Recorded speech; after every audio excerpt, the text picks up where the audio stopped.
minorities go through. And I say that because until she talked to me about TPS, for example, I don't think I ever consciously thought about it, probably didn't even know about it, but I knew, and I still know, what immigrants that I know from Dominican Republic, from the Philippines, from El Salvador, I know what they've gone through. I have at least 5 families that I work with to get their citizenship. So what contributions have El Salvadorians made? I think they've made a lot of contributions, many of which I have no idea. But just the ones that I work with, the ones that I see, I think they are as gifted, talented, and as willing to work, and some days even harder, than folks who are here and take it for granted. Y han sido parte importante de este país. Lo han forjado también ellos con su trabajo, su esfuerzo diario. Tienen sus hijos aquí. Sus hijos han crecido y ven a este país como su hogar. Y nuestra experiencia con la gente que tiene TPS es que ellos se comportan igualmente a un ciudadano americano. Vienen a trabajar, ganan su dinero, no tienen problemas con la justicia, no tienen problemas con las autoridades legales. En realidad nosotros vemos en ellos como un extra sacrificio que ellos hacen. Uno, para que los aceptemos más. Otro, para validar que ellos en realidad saben trabajar, son disciplinados. Y a la misma vez ellos tienen un gran deseo de hacer más de lo que es su trabajo. Entonces yo veo que ellos como corren un extra kilómetro en todo lo que hacen. Al final de sus labores se vuelven voluntarios en la comunidad, son voluntarios en la noche. La gente que está acá con estatus temporal es gente que en realidad se ha integrado a nuestra sociedad, paga impuestos, es parte de nuestras comunidades, es parte de nuestra seguridad nacional y es parte de la vida económica. Muchos son dueños de negocios, muchos le dan empleo a los ciudadanos americanos, muchos trabajan en el área de servicios. Todo lo que yo he conocido, he visto, son dueños de negocio, son dueños de casa, padres y madres de familia, criando bien a sus hijos, están contribuyendo también al nivel educativo. Hay muchos que son luchadores en el campo de educación, campos técnicos y campos de negocios, y yo sí siento que hubiera un vacío tremendo si no estuvieran todos aquí. Básicamente en todos, desde dueños de restaurantes, como también dueños de compañías técnicas, como dueños de compañías de servicios, en el campo de seguros, en el campo de banco, todo.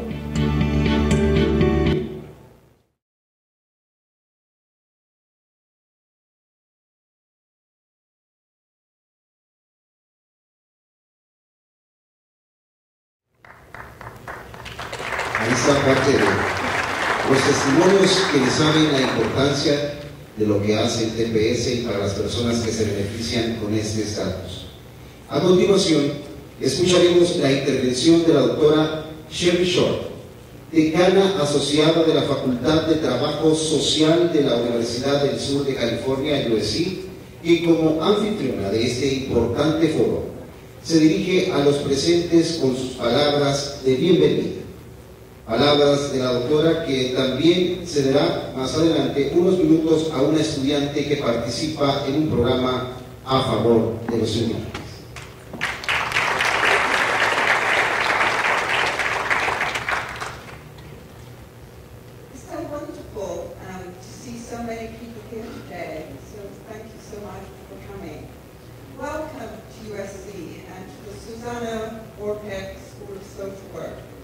My name is Cherry Short. I'm the Associate Dean of Global and Community Initiative and Professor of Practice here at the school. We're so pleased this morning to be co-sponsoring this forum on the contribution of the El Salvadoran TPS population, not only here in Southern California, but across the United States. It was an honor for us to be asked by the General Consulate of El Salvador in Los Angeles to host this event. along with the El Salvadoran Minister for Foreign Affairs and the El Salvadoran Ambassador in Washington, D.C. As many of you know, the El Salvadoran Community Corridor borders the USC campus and is the home of many Salvadorians. It is the second largest Latino population in Los Angeles and the largest Salvadoran population outside of El Salvador. And the Salvadoran living abroad, our school has had the pleasure of working with many of these communities, but the El Salvadoran community is one of the ones that we so enjoy having this interaction with too. They are an integrated part of Malay culture and economic life, and we see that in the way that things are done here in LA. We meet El Salvadorians all the time and have these conversations with them. To our knowledge, the Consulate of El Salvador in Los Angeles is the first to establish mental health services to directly address the needs of some of these families. We have integrated to this country. Specifically, this consulate provides mental health service to immigrant families through a field placement by USC Masters of Social Work students. We do have with us today Maria Norris, a second-year MSW student.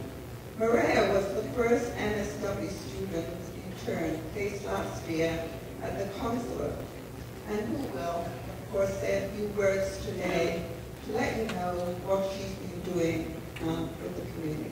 Thank you.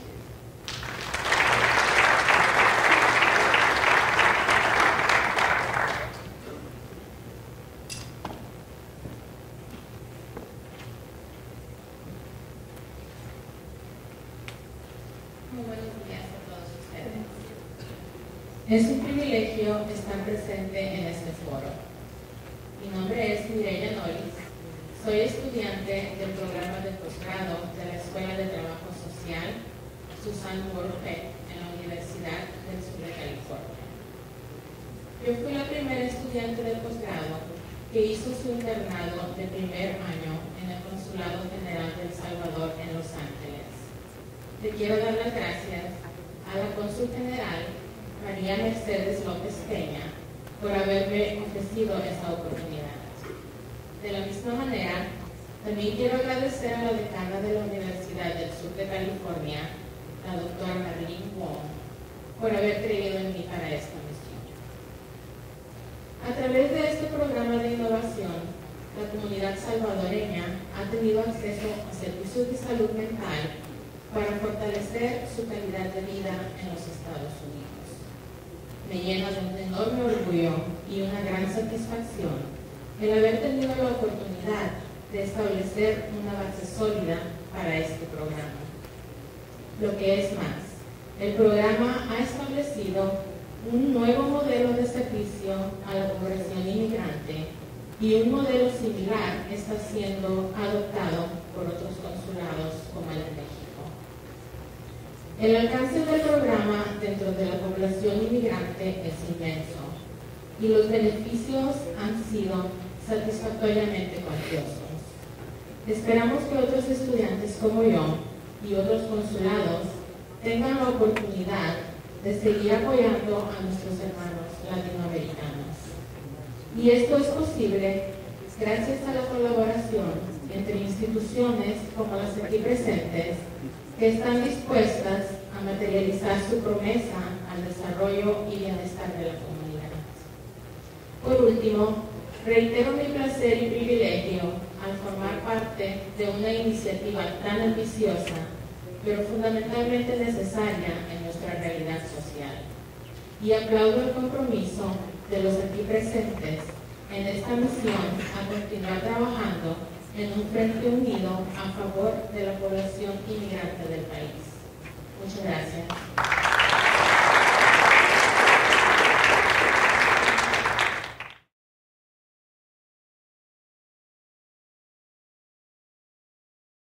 Gracias, Mireya Noris, y también a la doctora Sherry Short por sus palabras.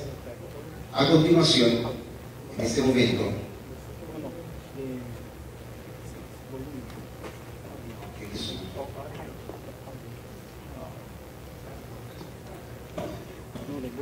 on my sheet complaint, Maria, so I insist on doing what I'm told. So, thank you, Maria. I highlight some of the issues that are in existence, but it also demonstrates too what the school of social work is also doing and how we really want to help the El Salvadoran community. And it's therefore my great pleasure to extend this welcome to the Foreign Minister, who I had the pleasure to meet with today. And Hugo Martinez is one of these people that he's very easy to communicate with. He's also it came over to me that he wanted to do so much for the community. And that's always very heartwarming. And it makes you feel that there's somebody there who actually cares. So it was really, truly delightful. I'd also like to introduce to you Ambassador Claudia Cordora and the General Counsel Lopez. And we are so delighted that we were able to reach out to USC to co-sponsor and host this forum. And we are looking forward to today's proceedings. And you can tell by the amount of people who have actually turned up to hear what's on the agenda. This event highlights the extraordinary contribution made by the El Salvadoran population, and particularly those who have resided here for many years under the temporary protected status. They're indeed an integral part of the fabric of our community. So without further ado, I'd like to welcome you all to the forum today. Thank you. Thank you, doctora.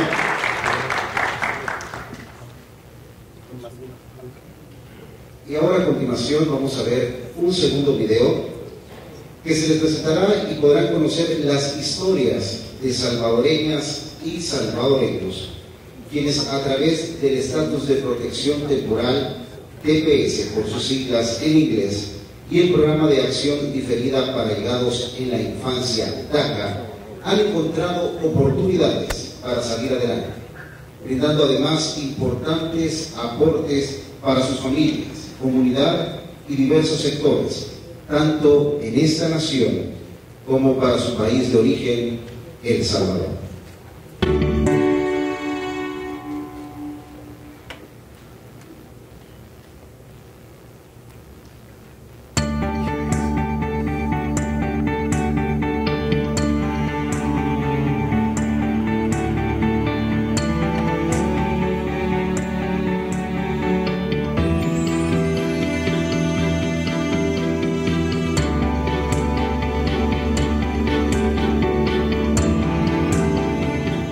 Trabajaba en mi país como enfermera registrada y cuando vine a este país fue muy difícil para mí comenzar de nuevo.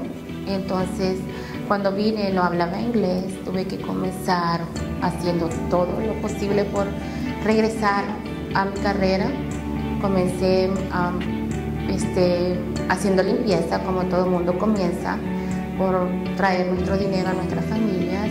Cuando recibí el TPS fue muy bueno para mí porque sentí que se abrieron las oportunidades para poder ir a una escuela, para poder regresar a mi carrera. Todo lo que yo había soñado sentía que lo tenía en mis manos. Y gracias a Dios pude ir a la escuela, me pude registrar con Montgomery College para poder tomar clases de inglés avanzada para enfermeras de otro país y eso poderme ayudar para trabajar en un hospital. Somos beneficiarios, pero a la misma vez también contribuimos a la economía. Hacemos mucha contribución, no solo económica, también ayudamos a la salud, a la educación, a la industria, a los negocios. Aparte del TPS, nosotros también Somos personas emprendedoras que tenemos nuestros propios negocios, trabajamos en la educación, ayudamos a la comunidad, a nuestros vecindarios y no solamente a nuestra comunidad latina, sino también siempre estamos abiertos a ayudar a otros. When we came to this country, we knew that we owed to our parents to pursue a higher education and to make sure that we give back to the American community and to the economy and to make sure that if we were given this opportunity to make sure we made the best of it. I'm in college and I'm pursuing my bachelor's in nursing, and with that it's been a dream of mine to combine mission trips and my love for healthcare and helping others. And so one of I would say my biggest educational and working goal is to do Doctors Without Borders and bring medical attention to third world countries and even here in the U.S. as well. Históricamente soy uno de los primeros salvadoreños en los primeros meses que anunció, ¿verdad?, el presidente de esa época, en el 2001, cuando se dio el anuncio del TPS, desde entonces, 17 años. Ese documento lo que me hace a mí es darme la oportunidad de poder ser competitivo con otros profesionales de mi época, donde venimos acá con sueños. Yo fui busboy en un restaurante muy importante aquí en el área metropolitana. 4 meses después paso a formar parte de una corporación, como era la Mega Corporation, que manejábamos 3 radios.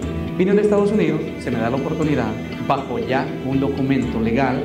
Entonces trabajé para Univision. Yo entré a Univision porque tenía documento, tenía un papel que me respaldaba. Entonces luego inicié como cualquier profesional a hacer mis pininos en la comunidad, a proyectar la comunidad. Y así fue en el 2004 cuando yo formo mi propia compañía y ya venía el nombre, ese es mi gente desde el 2000. Entonces, pero ese momento la establezco en Estados Unidos teniendo ya el documento para sacar las licencias para la empresa, para poder sacar el número de la IARES para pagar los impuestos para el Estado, tener licencia para conducir porque es un requisito indispensable en Estados Unidos para poder tener una empresa. Entonces creo de que el TPS ha sido eso, una oportunidad para poder hacer mi profesión, para poder insertarme a esta comunidad norteamericana. Tenemos un equipo de productores, un equipo de realizadores, un equipo de rastreadores, también tenemos periodistas en El Salvador trabajando para este proyecto y producimos actualmente 28 programas de televisión, 20 noticieros y 8 programas para Centroamérica TV, más 4 programas más las transmisiones en vivo. Hay salvadoreños, hay guatemaltecos, hay argentinos, porque toda la gente que forma parte de este proyecto hay españoles también colaborando con nosotros y específicamente alrededor de unas 18 personas son las que forman parte actualmente, incluyendo a mi familia, porque esto tiene un impacto muy grande para mí porque todas mis hijas, que son 4, mi esposa también que es parte del equipo, entonces si pongo a todos estamos hablando más de 20 personas. Existe gente tan buena, no solo en bondad, en dar, sino gente que verdaderamente vale la pena que sigan esos programas que están beneficiando, están amparando a nuestra gente, porque sin lugar a duda, esta gente aporta tanto a este país, que es como su segunda casa, y a su país de origen. Ellos siempre dicen, lo vamos a lograr, lo vamos a hacer, y son personas luchadoras, trabajadoras, emprendedoras, ejemplares para esta sociedad y para nosotros. Por medio del TPS nosotros hemos construido esta empresa que nos da la oportunidad tanto como a nosotros y también a otros salvadoreños más que también tienen el TPS, que le damos la oportunidad de que trabajen con nosotros. Nosotros nos dedicamos a remodelaciones de casas, trabajamos también para compañías grandes, hacemos customer service y también tenemos alrededor de 10 personas también beneficiarias con el TPS. Somos gentes de bien, somos gente luchadora, somos gentes de un buen récord limpio que venimos a trabajar fuertemente a este país.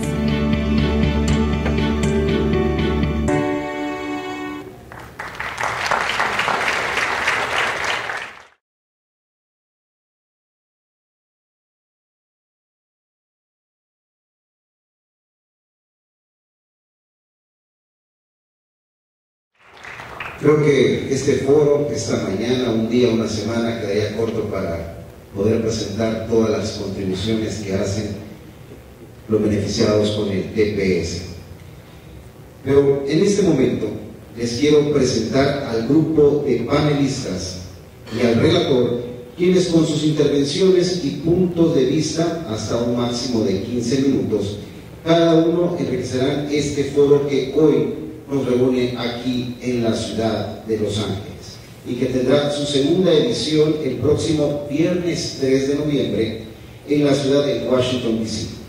Por lo que desde ya le invitamos a mantenerse atentos a su desarrollo a finales de la próxima semana. Este día nos acompaña un grupo de 4 panelistas, a quienes invito a tomar su lugar en el escenario mientras voy leyendo un resumen de su experiencia profesional. Antes de presentarlos, si usted va a compartir una foto o algo sobre este foro, le pedimos que utilice el hashtag #SomosTPS, Somos DACA. En primer lugar, invito a pasar al ingeniero Hugo Martínez, canciller de la República de El Salvador, quien se ha desempeñado en el Consejo Superior Universitario Centroamericano, conocido como SCUCA, como director de Cooperación Externa de la Universidad de El Salvador y miembro de la Comisión Consultiva del Ministerio de Relaciones Exteriores de El Salvador. Asumió como ministro de Relaciones Exteriores el 1 de junio del año 2009, luego como secretario general del Sistema de la Integración Centroamericana SICA entre 2013 y 2014. Y el 1 de junio del 2014 asumió nuevamente como canciller de El Salvador como parte del gabinete del gobierno del actual presidente Salvador Sánchez Serén. Ingeniero Hugo Martínez, bienvenido. Invito a nuestro segundo panelista, al doctor Gaspar Rivera. Nuestro panelista recibió su doctorado en Sociología por la Universidad de California en Santa Cruz. Actualmente es director de proyectos en el Centro de Investigación Laboral y Educación de UCLA, donde también contribuye como catedrático. Además, dirige el Instituto para el Cambio Social Transnacional y cuenta con una amplia experiencia como consultor independiente sobre migración transnacional y también relaciones raciales y étnicas en la capacitación para grandes organizaciones. Asimismo, ha realizado diversas publicaciones sobre los temas en los que desempeña. Bienvenido, doctor Gaspar Rivera.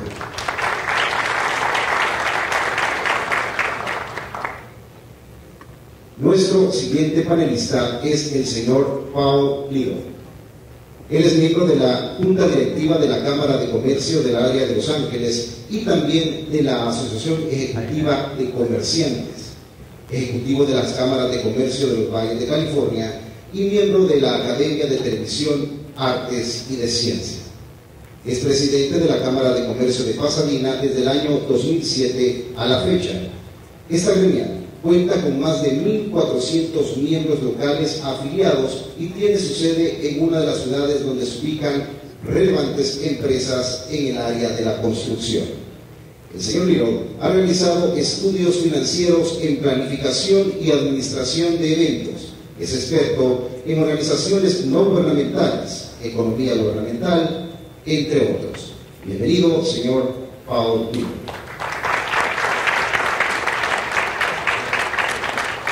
Para cerrar nuestro grupo de panelistas, invito a pasar a la señorita Vanessa López. Ella actualmente cursa la carrera de Datos Financieros Globales en la Universidad de Cal State. Es una joven salvadoreña y alumna destacada en diferentes rubros.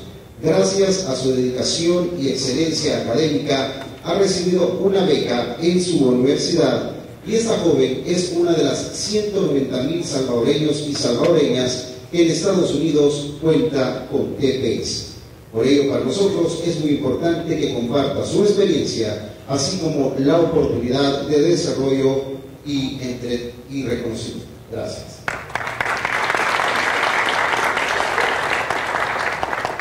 Y ahora es un gusto presentarles al relator de este panel. Él es el doctor Miguel Tinker Salas, quien es profesor de Historia Latinoamericana y Estudios Chicano-Latino en Pomona College de Claremont, California. Es experto en los asuntos políticos y sociales de América Latina y ha realizado investigaciones, ponencias, presentaciones, exposiciones y múltiples publicaciones en estos ámbitos. Con ustedes, el doctor Tinker Salas.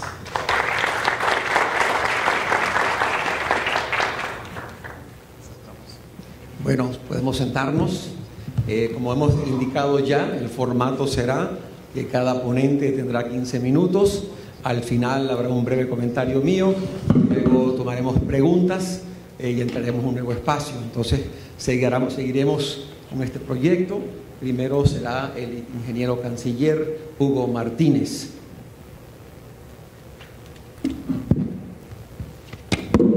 Muy bien, muchas gracias. En primer lugar, quiero agradecer a las autoridades de la Universidad del Sur de California, la Escuela de Trabajo Social, principalmente a la vicedecana por recibirnos esta mañana. También a los panelistas en el foro por su tiempo y a todos y cada uno de ustedes por esta posibilidad que nos brindan de compartir sobre un tema muy importante para El Salvador, pero también para nuestras comunidades aquí en los Estados Unidos, y este es el tema referido a las contribuciones de nuestra población TPS a los Estados Unidos. Como ustedes saben, tenemos una población de más de 190,000 compatriotas que están acogidos a este programa de beneficio temporal que fue dado en 2001, después de los terremotos en El Salvador. Pero también tenemos una amplia población de Dreamers, de beneficiarios del programa DACA, que son alrededor de 30,000 y que también brindan un aporte muy importante a los Estados Unidos. No solo en el campo económico, como vamos a ver y como hemos podido ver en los videos, sino también en otros campos del quehacer en los Estados Unidos, en áreas como Los Ángeles, como el área metropolitana de Washington, New York, Houston, etcétera, etcétera. Entonces, ¿por qué surge la idea de realizar este foro? Porque en realidad esos aportes que brinda nuestra comunidad a los Estados Unidos no siempre han sido visibles. Y porque en realidad también muchas veces se ha querido estereotipar a nuestra comunidad con otras características que no tienen nada que ver con la comunidad salvadoreña.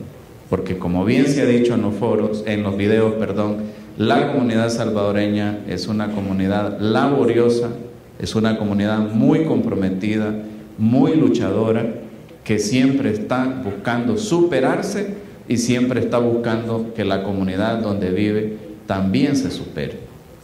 Y nuestros salvadoreños y salvadoreñas han entregado, han dado lo mejor de ellos a estas comunidades en los Estados Unidos.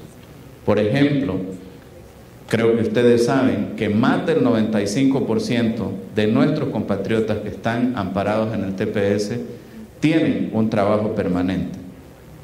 Y todos sabemos que a veces no solo es un trabajo, a veces tienen que trabajar 2 turnos para aportar a esta economía y para aportar también a la economía de El Salvador. Son personas, la mayoría de ellas ya a estas alturas, también habla inglés, entre inglés intermedio e inglés fluido. Son personas que tienen una hipoteca para comprar una casa aquí. Más del 53% de esos 190,000 compatriotas tienen una hipoteca, están pagando una casa aquí en los Estados Unidos. Cotizan a la Seguridad Social y al Medicare. Solamente el año pasado hicieron una contribución de más de $500 millones a la economía de los Estados Unidos en esas cotizaciones. Y aportan en rubros de la economía que son rubros fundamentales para el desarrollo de este país: la construcción, la agricultura, los hoteles, los restaurantes, los servicios de salud. Y por eso es que yo siempre que hablo con oficiales de la administración, sobre todo en DC, que hay muchos salvadoreños, les digo, si salimos aquí a un restaurante, o el chef, o la persona que nos atiende, o cualquiera que esté en el restaurante, es seguramente un salvadoreño. Y si van a tener un servicio de salud, también encontrarán a un salvadoreño. Y en la producción agrícola, de la misma manera. Y si nos vamos a cosas más grandes, ustedes saben que uno de los principales jefes de la obra de reconstrucción del Pentágono, después de los ataques terroristas, era un salvadoreño. Y así esta comunidad ha estado contribuyendo, ha estado integrada también a las comunidades de los Estados Unidos. Es algo que siempre decimos, los salvadoreños y salvadoreñas tienen una característica fundamental: se integran a su comunidad. Por supuesto que también es cierto que sin perder sus raíces de origen. Es decir, que se integran, comen hamburguesas, pero siguen comiendo pupusas también, ¿no? Y eso es la riqueza de una integración cultural, que ustedes toman lo mejor de la sociedad donde se integran y traen lo mejor también de nuestras comunidades en El Salvador. Por eso es que ahora que hay mucha discusión sobre el futuro del DACA, hay mucha discusión sobre el futuro del TPS, es importante que pongamos de relieve, que pongamos a la vista estas contribuciones que realizan nuestros compatriotas a los Estados Unidos. Por supuesto que realizan una innegable contribución a El Salvador también, al desarrollo de El Salvador. Pero como el debate aquí en los Estados Unidos es sobre el futuro de Estados Unidos y sobre el desarrollo de los Estados Unidos, queremos decirles a esas personas que plantean el debate de esa manera, que aquí tienen en los salvadoreños y las salvadoreñas una población altamente comprometida con el futuro de este país, con el desarrollo de este país, y que son pilares en industrias que requieren un esfuerzo grande. Como decía alguien en el video, creo que era la alcaldesa que decía, están dispuestos a asumir trabajos tan duros, tan dificultosos, que otros quizás no están dispuestos a asumir. Y eso es fundamental para el desarrollo de este país. Y yo quiero agradecer aquí sobre todo a Vanessa, que tiene la valentía no solo de ser tepeciana, como decimos en El Salvador, sino de venir aquí, pararse frente a ustedes y contarles su historia. Porque también es cierto que nuestra población TPS ha estado ahí como muy calladita, como muy en la sombra, y es necesario que nuestra población TPS ponga el rostro, ponga la cara. Lo hablaba yo con muchos congresistas, me decían allá en Washington los congresistas, mira, es que nosotros conocemos un poco más de DACA, los Dreamers son más activos en las redes sociales, pero conocemos muy poco del TPS. Y yo les he contado a algunos de ustedes, yo cuando llegaba a alguna oficina y algún congresista le mencionaba el TPS, me quedaba preguntando qué era el TPS. Y por eso es importante que contemos nuestra historia, que compartamos todos los aportes que estamos dando. Este foro solo es una pequeña parte, pero si ustedes, como decía el maestro de ceremonias, comparten fotografías con los hashtags que se han puesto, comparten pensamientos, comparten incluso su historia. Nosotros estamos llamando a nuestros compatriotas TPS para que compartan su historia en nuestra página web, en nuestras redes sociales, que le contemos a los Estados Unidos, a los que toman decisiones, a los que influyen para que se tomen las decisiones, cuán importante es el aporte que nuestra comunidad salvadoreña TPS y Dreamers dan para la economía y para el desarrollo de los Estados Unidos. Yo no quisiera tomar más tiempo de ustedes, quisiera que escuchemos también a los demás panelistas, porque de eso se trata. Yo soy un convencido, yo soy alguien que cree mucho en mi comunidad y que está dispuesto a trabajar hasta el último momento por esa comunidad, pero queremos también que otros cuenten sus historias, sus visiones, por ejemplo, desde la perspectiva de las empresas, del sector privado, desde la perspectiva académica, que cuenten sus historias y cómo ven a la comunidad salvadoreña en los Estados Unidos y particularmente a la comunidad TPS. Solo cierro diciendo que para nosotros, por ese vínculo histórico, no solo por nuestra comunidad aquí en Estados Unidos, sino por muchas visiones que compartimos con Estados Unidos, la relación entre El Salvador y Estados Unidos es y seguirá siendo estratégica. Y tenemos mucha colaboración con Estados Unidos en diferentes áreas, incluida un área que es fundamental para Estados Unidos, que es la seguridad y la lucha contra el narcotráfico. Fíjense ayer, en colaboración con Estados Unidos, en alta mar, no en aguas territoriales de El Salvador, pero en alta mar, junto con la colaboración de Estados Unidos, logramos interceptar un submarino que venía con droga para los Estados Unidos. 1.600 kilogramos de cocaína venían para Estados Unidos en ese submarino, valorados en $42 millones. Entonces, tenemos un trabajo conjunto, tenemos un compromiso con Estados Unidos, y así como estamos trabajando conjuntamente con ellos en otros temas, le estamos pidiendo a las autoridades de Estados Unidos que nos ayuden brindando un puente, brindando una solución a nuestros compatriotas que son beneficiarios de TPS y DACA. Muchísimas gracias, que tengan feliz día.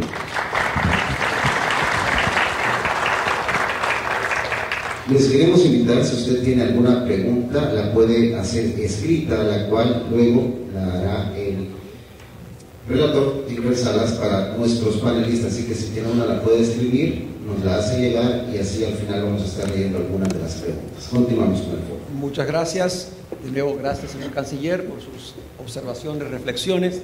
Seguimos con nuestro panel. Estamos ahora ante la intervención del doctor Gaspar Rivera. Muchas gracias, señor ministro. Reflexionando un poco acerca de mi intervención, tenía una serie de datos que quería presentarles, pero como se ha desarrollado esta mañana el tema, creo que valdría la pena también contextualizar esta conversación que estamos teniendo sobre el futuro del TPS dentro del contexto más general que estamos pasando en los Estados Unidos. Y esto es sumamente importante, ya que no solamente tenemos que cambiar la narrativa para nosotros, no solamente nosotros debemos de convencernos de las contribuciones de los migrantes salvadoreños que tienen TPS, pero en general hay una narrativa muy fuerte, muy negativa sobre la migración en general en los Estados Unidos. Y a mí me parece que estamos en una serie de burbuja aquí en Los Ángeles, porque saliendo a otras partes de los Estados Unidos nos enfrentamos con una realidad de que pues allá sí necesitamos hacer trabajo para cambiar esta narrativa general. Entonces un poco yo quisiera utilizar mi tiempo en 3 puntos principales. Uno sería poner ciertos elementos sobre la mesa para que sea una conversación y hablar de cómo se está dando, cuáles son los términos del debate sobre migración en los Estados Unidos, y esto encaminado un poco a que estamos aquí personas que queremos cambiar esa narrativa. Entonces, ¿cómo podemos hacer para salir allá y empezar a tener un impacto en cómo se habla de la migración?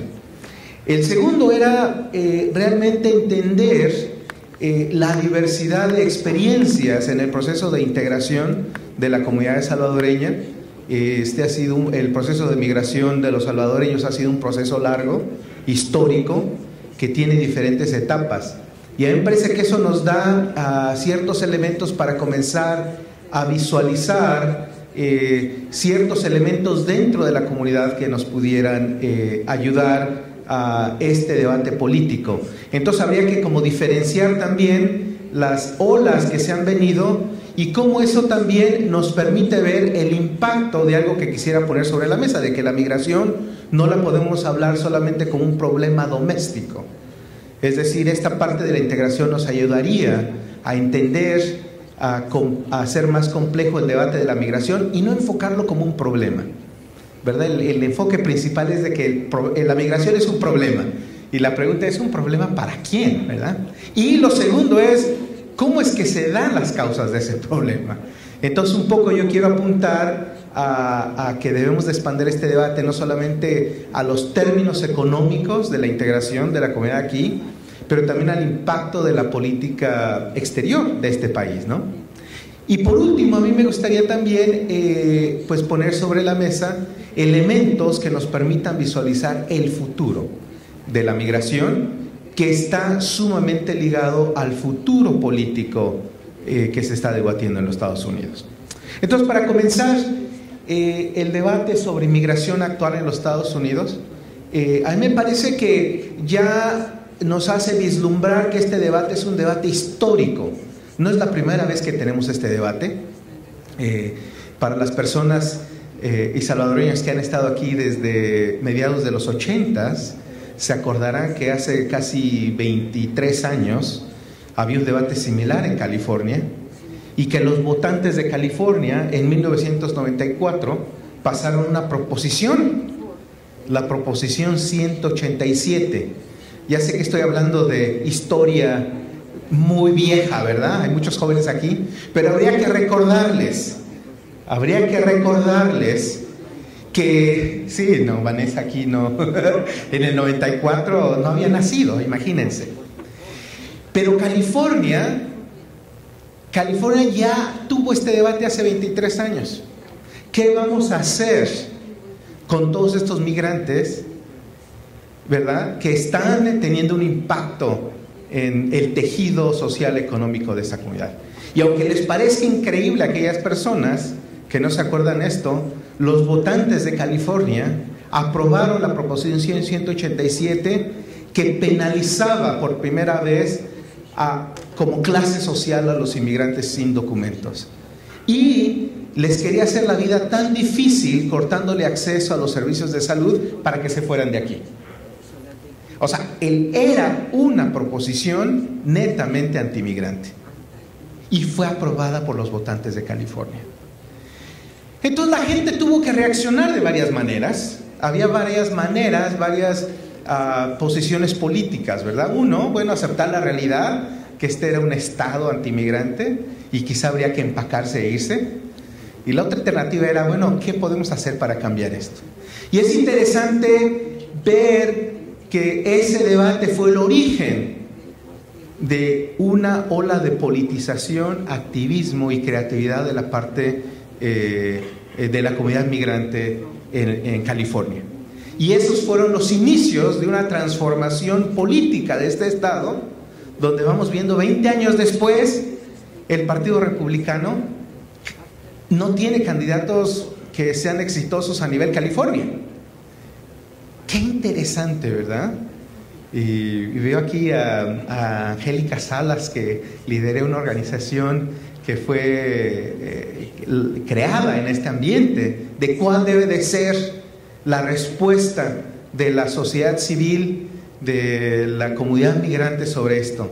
Y fue un proceso interesante de debatir qué significa esta migración para California, qué significa esta transformación profunda que estaba experimentando el Estado y que ahora está experimentando los Estados Unidos. Desde mediados de los 80s hasta el año 2000 ha habido una revolución demográfica donde las migraciones que vienen de Latinoamérica y de Asia han transformado la composición de la población en Estados Unidos, y esto está creando una ansiedad increíble. California, Los Ángeles, ya tiene 47% de comunidad latina. Esto la gente lo puede ver y celebrarlo, ¿verdad? ¡Qué bueno!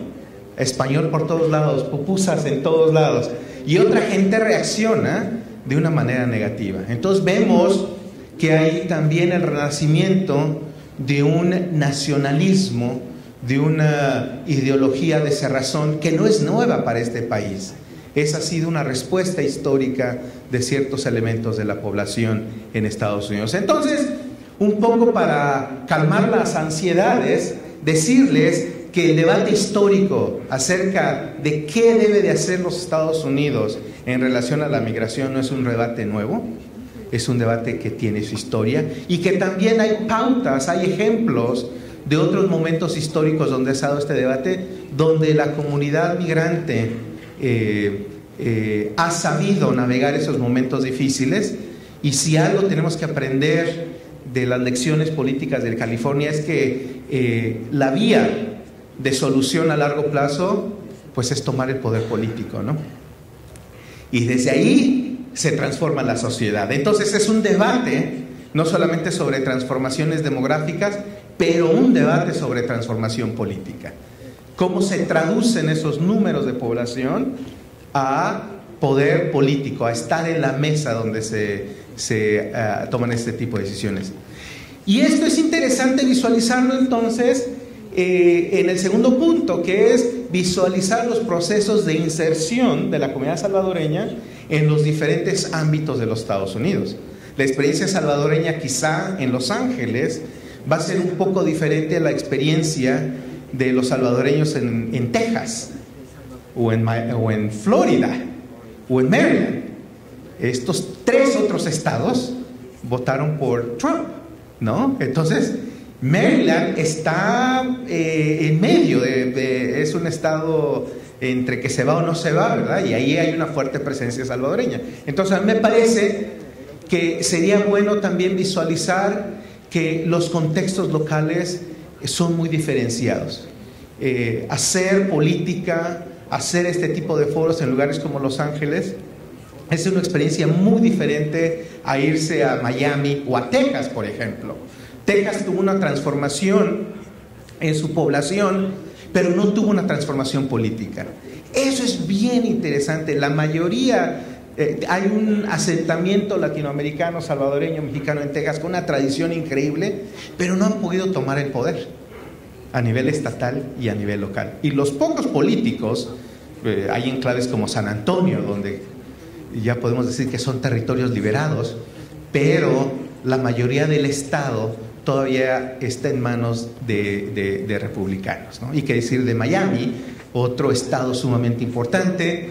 Tenemos que decir que estas elecciones presidenciales fueron históricas por muchas razones, pero por primera vez hubo dos latinos que eran candidatos a la presidencia por parte del Partido Republicano. No sé si se acuerdan de esos dos latinos, ¿verdad? Eran dos senadores cubanoamericanos. Entonces también habría que visualizar que no todos los latinos pensamos iguales. Hay un espectro muy amplio en cuanto a nuestra posición política, en cuanto a nuestra experiencia y en cuanto a cómo vemos el futuro de nuestra comunidad en los Estados Unidos. Entonces, si el primer punto es que estamos en medio de un debate nacional de transformación de los Estados Unidos, que merece atención y que merece la reacción política también de parte de la comunidad latinoamericana, el otro punto es que nuestros contextos locales son muy diversos y habría que poner mucha atención en eso para poder construir las respuestas políticas adecuadas. El tercer punto es sobre cuál va a ser el futuro, cómo lo visualizamos. Y el futuro ya está con nosotros. Yo creo que cómo se da este debate de migración nos da unas pautas de las cosas que realmente que debemos de tomar atención. Uno es la redefinición de la migración como un problema doméstico.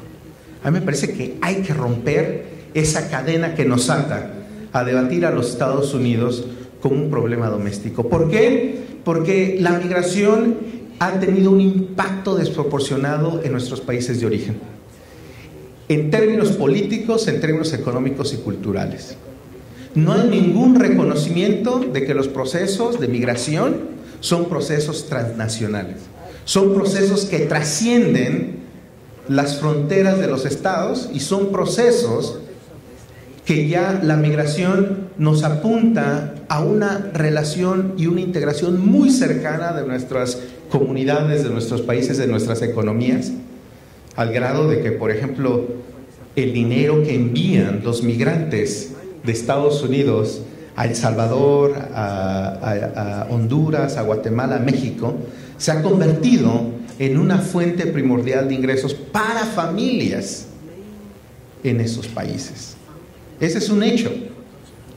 Lo otro también es que los resultados de esta migración han sido los resultados de políticas exteriores, ¿no? O sea, ¿qué hacen los Estados Unidos frente a conflictos sociales como en Centroamérica?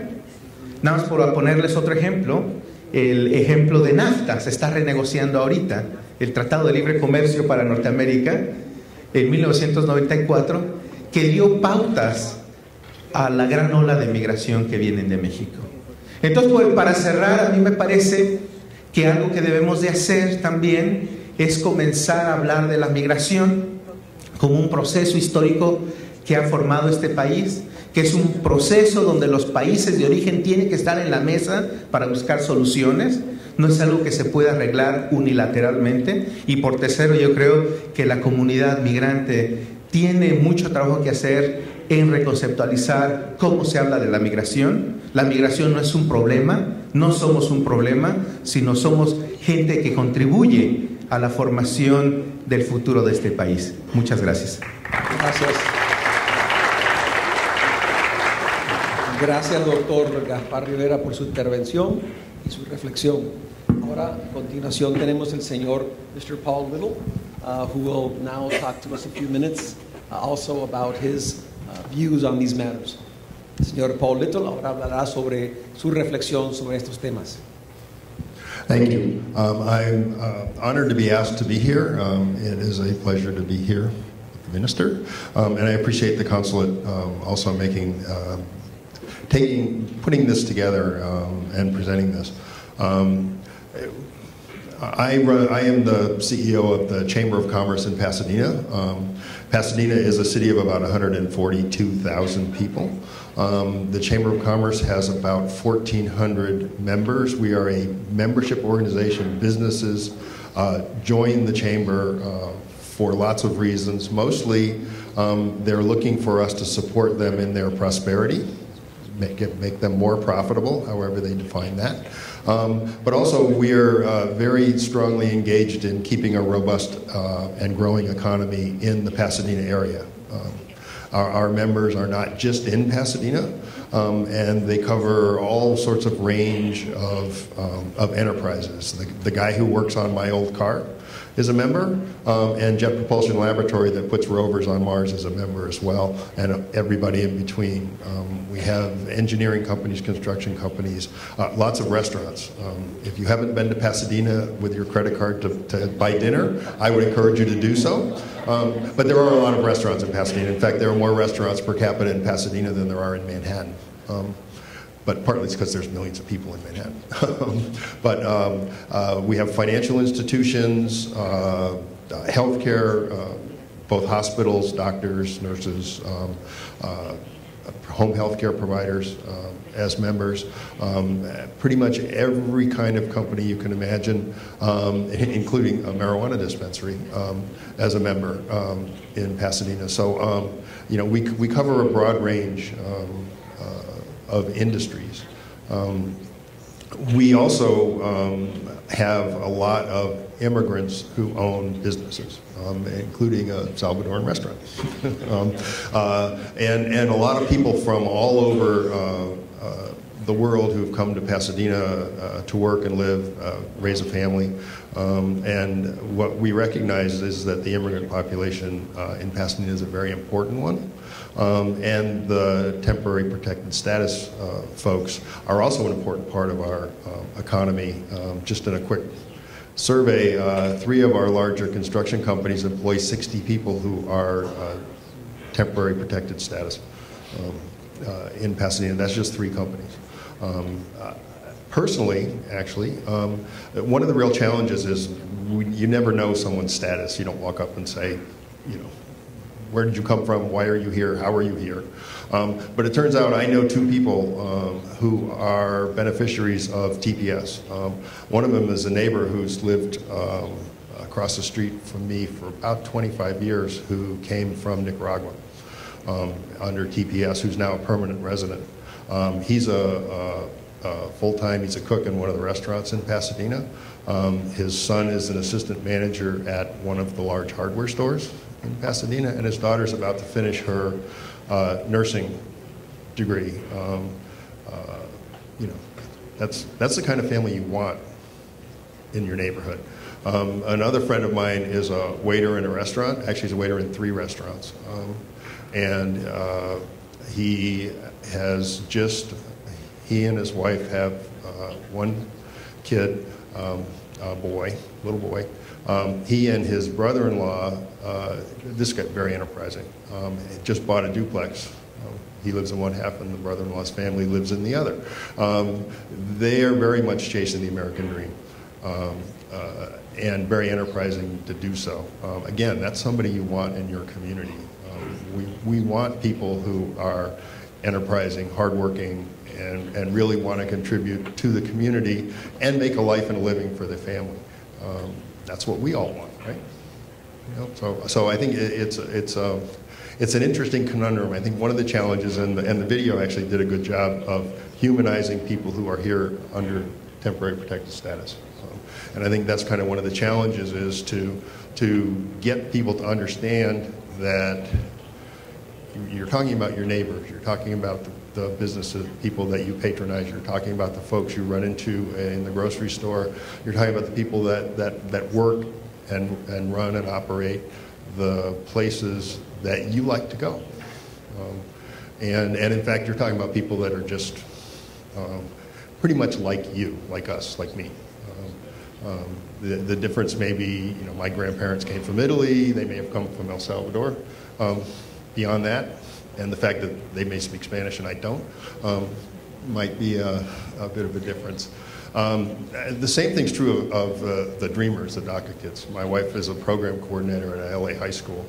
I think it was 6 years ago, the valedictorian, the salutatorian, and whoever was third are all now Dreamers. They're all DACA recipients. The valedictorian went to UCLA because of her immigrant status. She couldn't get scholarships. She paid her own way to go to UCLA. She's now in a PhD program at MIT.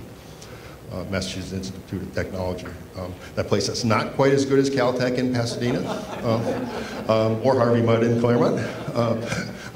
But anyway, that's, you know, that's again, that's a person we want contributing to our economy. That's a person we want in the United States. The salutatorian, the second person went to Claremont. Sorry, not Pomona. But I believe she's in graduate school now in Texas.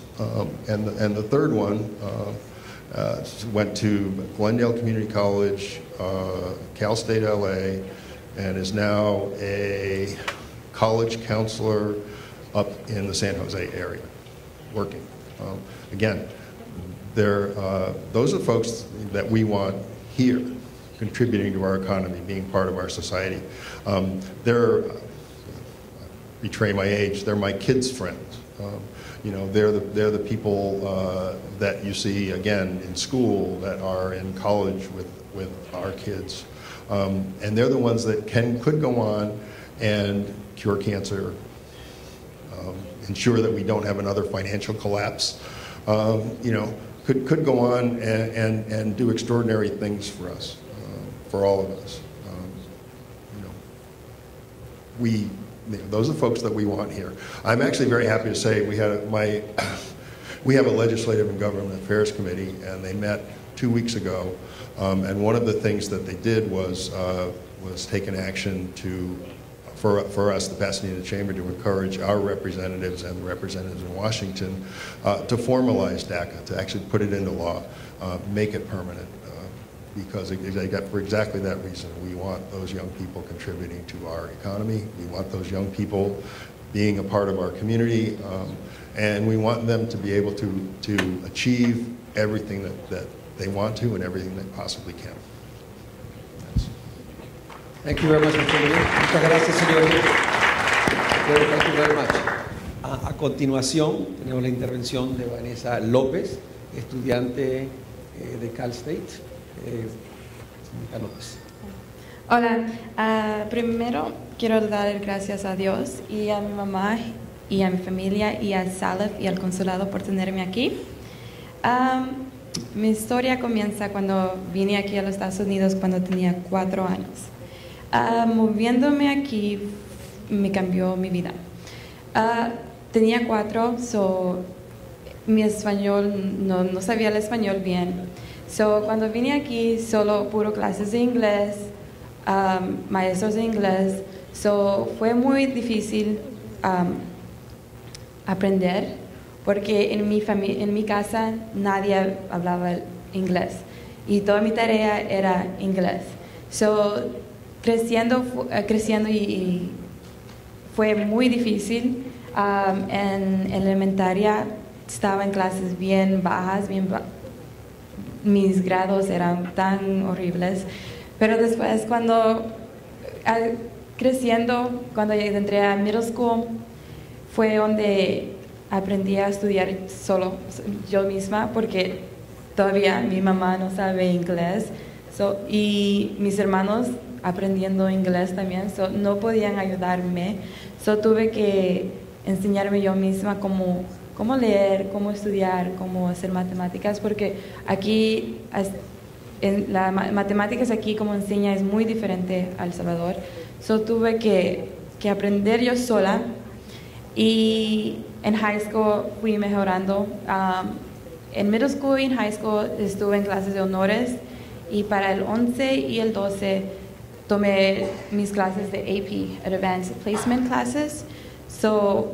Por poquito fui mejorando mi estudio, me gradué con honores de high school, pero no fue fácil. Había noches que no dormía, tenía que estudiar, lloraba porque nadie me podía ayudar, solo yo misma. Esa fue una temporada porque aprendí cómo a estudiar. Ya cuando entré cuando estaba en 12th grade, en el 12, ya para aplicar a las universidades, fue difícil porque soy primera generación de ir a una universidad.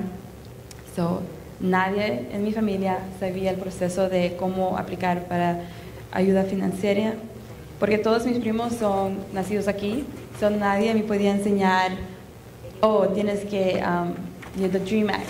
Es muy diferente a FAFSA, tuve que yo sola aprender y a preguntar. Y después, esa fue una, pero y después no sabía si podía aplicar para la universidad, no sabía si podía agarrar una educación más avanzada de high school. Y después tuve que buscar una manera de cómo ayudarme yo misma y cómo... Yo soy muy penosa, no sé cómo estoy aquí.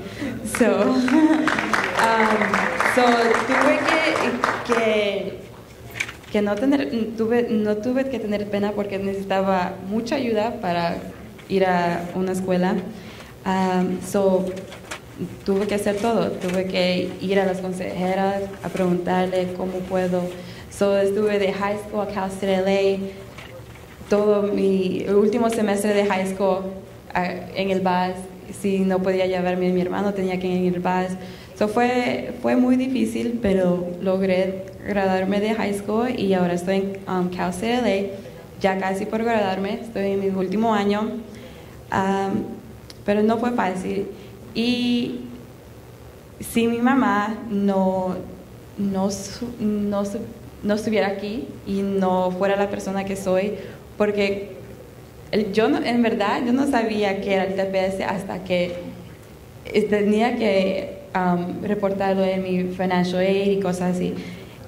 Y no fue, I didn't realize el estrés que le puso a mi mamá, soltera con 4 hijos, y imagínense pagar $500 más por 5 personas. Eso fue, no puse tanto interés hasta que ahorita que estoy más, ya crecí y entiendo más. Y por eso yo elegí ir a la escuela, para que un día mi diploma le ayude a ella como para pagarle por 16 años, de pagar $500 cada 18 meses por 5. No solo ella, mis 4 hermanos y yo, porque no somos nacidos aquí. Y no soy la única que tiene una historia así. Mi hermano tiene un buen trabajo. No pudo ir a la escuela porque tuvo que tener el papel de padre, porque mi madre es madre soltera. Él es otro ejemplo de una persona con TPS que ha mejorado su vida. Y por eso fui a la escuela, para darle a ellos, no solo a mí, pero para mi familia, una mejor vida. Y por eso es muy importante que jóvenes como yo tomen esta oportunidad de luchar, porque no es fácil, pero sí se puede hacer. Y para mejorarse, solo eso es aplicarse bien al estudio, saber lo que quiere y buscar ayuda, como Salef, ahí, over there.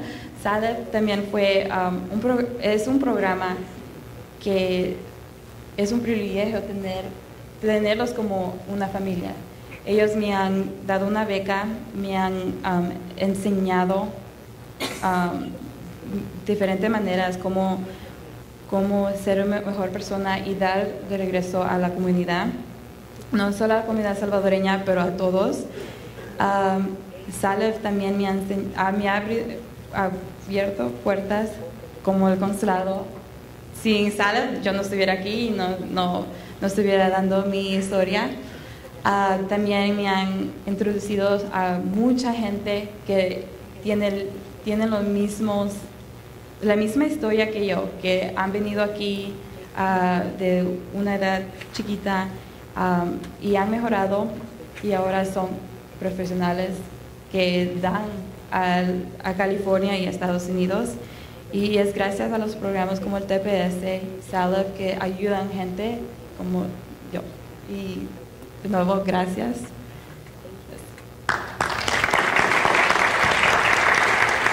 Muchas gracias, Vanessa. Creo que hemos tenido una mesa muy nutrida. Hemos visto diferentes perspectivas. El señor canciller nos dio una perspectiva de la contribución global de la comunidad salvadoreña, del impacto que han tenido en este país, tanto aquí como en El Salvador. El doctor Gaspar Rivera nos dio un esquema histórico en el cual insertar el tema de la inmigración salvadoreña, entenderlo como un proceso histórico, los múltiples retos que se han enfrentado en este país y a la vez también una visión sobre cómo visualizar la inmigración como parte de un proceso transnacional y no como parte de un problema como se plantea en la narrativa tradicional.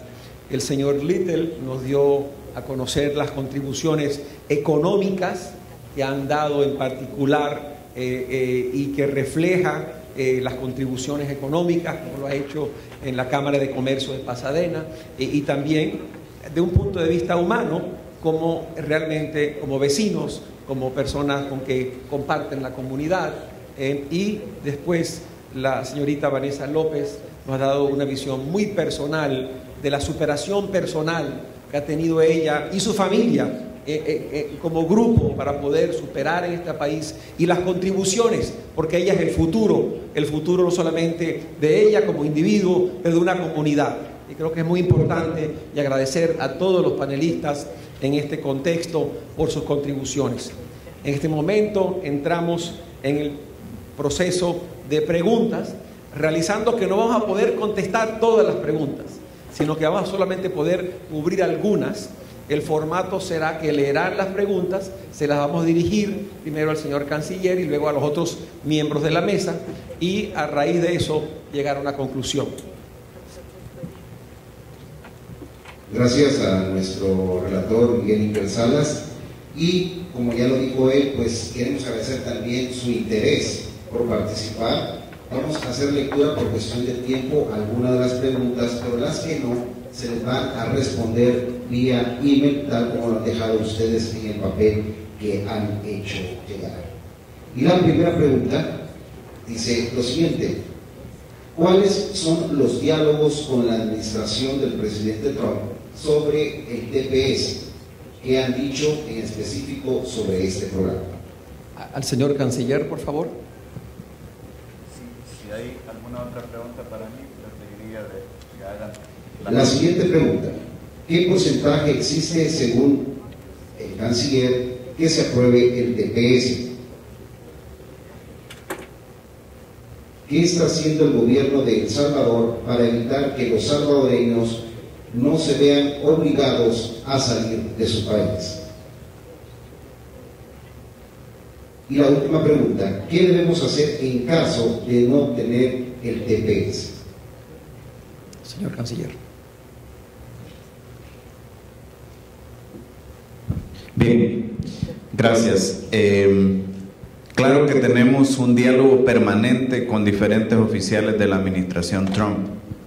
Y desde que hubo un cambio de autoridades, desde los resultados electorales en noviembre del año pasado, nosotros también cambiamos nuestra estrategia sobre el tema migratorio, que era una estrategia más dirigida a nivel federal en aquel entonces, pero ahora tenemos una estrategia a nivel federal, estatal y local, pero además no solo en Estados Unidos, sino con alianzas con otros países como Honduras, Guatemala y México, y presencia en instancias internacionales como el Consejo de Derechos Humanos de Naciones Unidas, y luego alianzas a nivel local en El Salvador, convirtiendo este tema en un asunto de país, no en un asunto solo del gobierno, sino en un asunto de los diferentes sectores. Entonces, empezando por el país, hemos logrado que también se involucren en las gestiones para el TPS diputados de la Asamblea Legislativa. Y hemos logrado que recientemente esos diputados aprueben algún recurso adicional para que nosotros, a través de nuestra red consular, le demos más asesoría migratoria especializada a nuestros compatriotas TPS. Porque fíjense ustedes, hay algunos compatriotas TPS que incluso tienen la salida legal en este momento, pero como no han tenido la asesoría especializada, no han podido hacer uso de esa salida legal que podrían tener sin necesidad de una prórroga o de una legislación. Entonces, estamos haciendo esas cosas a nivel nacional. A nivel regional hemos hecho esa alianza que tiene un nombre simpático, se llama TRICAMEX, que quiere decir Triángulo Norte con México, y estamos trabajando juntos. Nuestros consulados, por ejemplo, cuando van a hacer alguna gestión de este tipo, ya no solo lo realizan individualmente, sino que van en conjunto con los cónsules de México, de Guatemala y Honduras. Pero aquí a nivel de los Estados Unidos, miren, yo he realizado desde noviembre del año pasado 6 visitas a los Estados Unidos, principalmente a Washington, D.C., y reuniéndome con las instancias que van a tener que ver con la decisión, con la Casa Blanca, con el Departamento de Estado, con el Departamento de Seguridad Nacional, con la Oficina del Fiscal General, pero además con el Congreso. Aunque la decisión del TPS no está en manos del Congreso, es importante lo que puedan decir congresistas a la administración. Y en esas reuniones con el Congreso ya se ha logrado, no solo por esfuerzo nuestro, sino también por esfuerzo de organizaciones de la comunidad, una carta de 116 congresistas demócratas y republicanos pidiéndole a la Secretaria de Seguridad Nacional interina que se prorrogue el TPS. También se ha logrado una carta de 24 senadores demócratas, una carta más reciente de otros 22 senadores demócratas apoyando la prórroga del TPS. Pero hemos hecho gestiones, como les decía, no solo en el ámbito del gobierno, sino también con el sector privado. Y ahora la Cámara de Comercio Federal de los Estados Unidos nos comparte una carta donde le están pidiendo a la secretaria interina Elaine Duke que se prorrogue el TPS. Una red de 30 organizaciones también empresariales le envía una carta a la secretaria interina Elaine Duke para la prórroga del TPS. La red de alcaldes de los Estados Unidos le envía una carta también. la Conferencia de Obispos de los Estados Unidos también, y así sucesivamente una serie de instancias gubernamentales y asociaciones no gubernamentales están apoyando estas gestiones para que se prorrogue el TPS. Así que hemos tenido un trabajo muy activo a diferente nivel gestionando la prórroga del TPS. ¿Qué hemos encontrado? Miren, en muchos casos hemos encontrado receptividad, y yo les decía en una reunión privada a algunos amigos que también en todas esas reuniones que he realizado gestionando por el TPS, he tenido quizás la reunión más dura en mi vida como canciller, que ya son como 8 años que llevo en esta responsabilidad. No voy a decir con qué instancia porque sería demasiado detalle, pero hemos encontrado también receptividad y comprensión del aporte que dan nuestros compatriotas. Nuestro enfoque ha sido a esas instancias, sobre todo a las instancias del Ejecutivo, poner énfasis en el aporte económico. Por la misma visión de esta administración hemos puesto énfasis en el aporte económico. Yo les compartí ya algunos datos, pero hay otros datos en estudios valiosos que se han hecho del aporte que han dado nuestros compatriotas a la economía de los Estados Unidos y a nivel local en algunos estados. Nosotros buscamos no solo una prórroga del TPS, sino una salida para que el estatus se convierta en algo permanente. Sé que en estas circunstancias no es un camino sencillo. Como decía Vanessa, hay cosas que no son fáciles, pero les voy a decir algo que me enseñó mi padre desde muy pequeño. Las cosas que realmente valen la pena en la vida son las cosas que cuestan. Si una cosa es demasiado fácil, puede ser sospechosa, ¿verdad? Si le ofrecen a uno dinero fácil, a saber qué trato hay detrás de eso. Y hay que estar claro que no solo valen la pena esas cosas que cuestan en la vida, sino también que uno se siente seguro y gratificado por el esfuerzo que ha hecho. Porque yo estoy seguro que ahora Vanessa, esos desvelos que tuvo, esas lloradas que tuvo, está diciendo, bueno, valieron la pena porque me gradué con honores y ahora estoy terminando mi carrera. Entonces no es fácil tampoco el camino para lograr una solución a TPS, pero tenemos que andarlo y poner todo nuestro empeño. Los próximos días, las próximas semanas van a ser cruciales para la decisión. Ya el Departamento de Seguridad Nacional pidió opinión a otras agencias, al Departamento de Estado, por ejemplo. Sabemos que el Departamento de Estado está a punto de enviar una carta con su recomendación sobre el tema, pero también que serán importantes la Oficina del Fiscal General, la Casa Blanca, en esa opinión, y las sugerencias o peticiones que puedan hacer miembros del Congreso para que se dé una salida a nuestra población TPS. Aquí me dicen qué vamos o qué podemos hacer si no se logra el objetivo. Bueno, primero hay que pensar positivo, ¿verdad? Primero hay que pensar que sí vamos a lograr una salida, sea una salida de corto o de mediano plazo.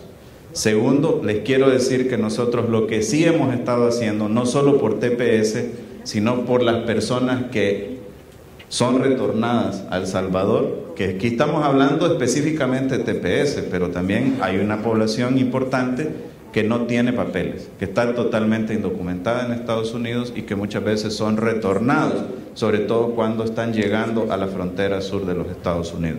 Entonces nosotros estamos desarrollando un programa que se llama Bienvenido a Casa.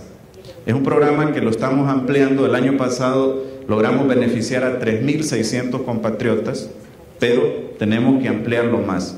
¿En qué consiste el programa? En 4 componentes básicos. Un componente que todos van a la reinserción de nuestros compatriotas. Un componente de educación para aquellos jóvenes que son retornados y que pueden y deben seguir sus estudios.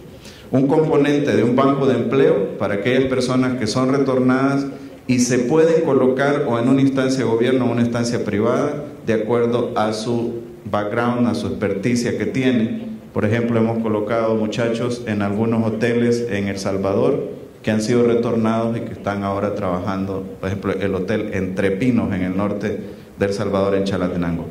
Pero luego tenemos otros 2 programas, un programa que se llama de Capital Semilla, que le damos un recurso, una capacitación y un seguimiento a un emprendedurismo o una iniciativa de algún compatriota para montar una pequeña empresa en El Salvador. Hay pequeñas empresas que ya fueron montadas. A mí me gusta mucho poner el ejemplo de una salvadoreña retornada que ocupó su capital semilla para comprar una pequeña lancha y transportar en la bahía de Jiquilisco, que es una zona turística muy linda, a los turistas para hacer recorridos en los manglares, en la parte de esa bahía del Océano Pacífico. Y el tercer componente es el componente de créditos blandos, de financiamiento para inversiones de las personas retornadas. Ese programa lo estamos ampliando con el apoyo de los fondos que nos aprobaron recientemente los diputados. Vamos a ampliar más ese programa, que es para las personas retornadas y que eventualmente serviría también en un caso de un escenario totalmente negativo. Pero nosotros no le estamos apostando a eso, nosotros le estamos apostando a que haya una salida en el corto plazo o en el mediano plazo para nuestros compatriotas TPS, y vamos a hacer gestiones hasta el último día. Si la decisión la anuncian el 7 de enero, hasta el 6 de enero en la noche vamos a estar haciendo gestiones con la administración, con el Congreso, con los empresarios, etcétera, para garantizar que sea una decisión lo más favorable posible para nuestros compatriotas. Gracias. Gracias, canciller.